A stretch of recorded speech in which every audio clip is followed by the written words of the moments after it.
Hi, my name's Ben Paul. I work for OPST.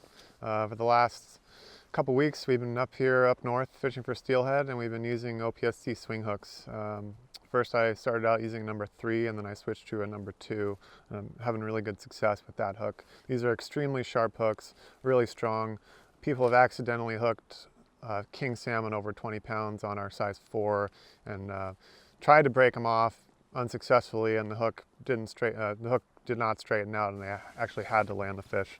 So they're a lot stronger than you might think, even at a small size.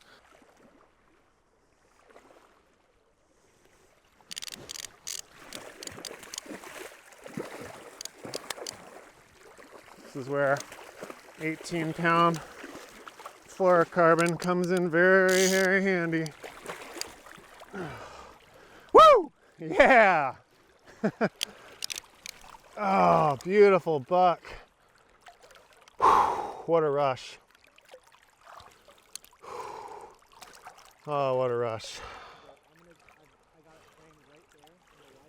We have guides up here that we know who use our 1/0s for Skeena, Chinook, and if you know the Skeena, it's known for having really large Chinook salmon.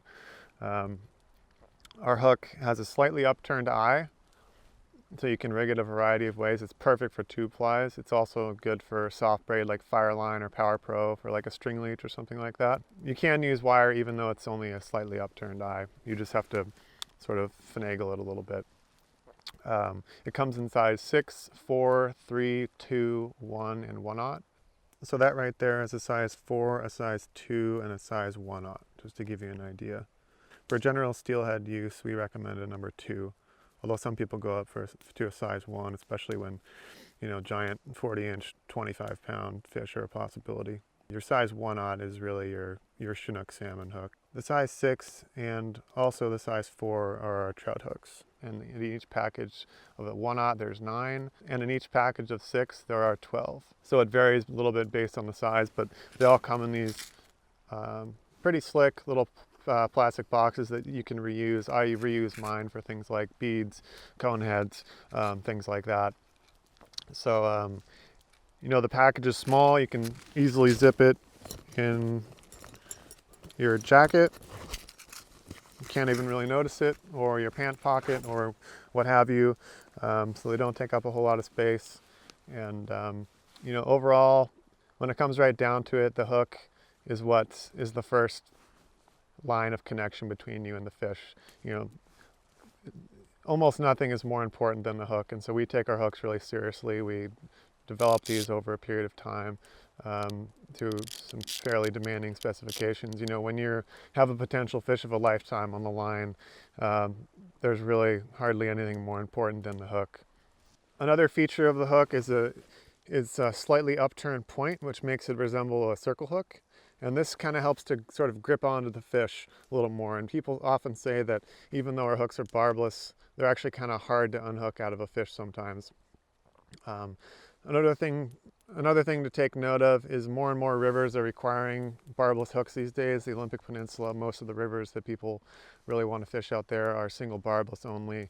In northern BC and in rivers like the Skeena drainages, barbless is required. You know, they're barbless, there's no micro barb, it's just barbless. And more people are realizing that they don't need a barb. And, you know, it's especially if you hook a fish in sort of a sketchy place on the tongue or in the gill rakers, you know, it's really not fun having to rip a barb out of a beautiful steelhead.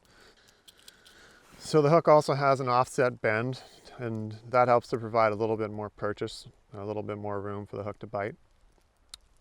People often find that if you have an offset bend, you lose fewer fish, and a lot of times, you know, people in our company have taken other hooks and actually bent the bend in order to increase hookups, and some people swear by that. So we have a slight offset bend. So they're strong, they're sharp, they're barbless, you know, super high quality, made in Japan, come in a nifty little box. And you'll never lose a fish.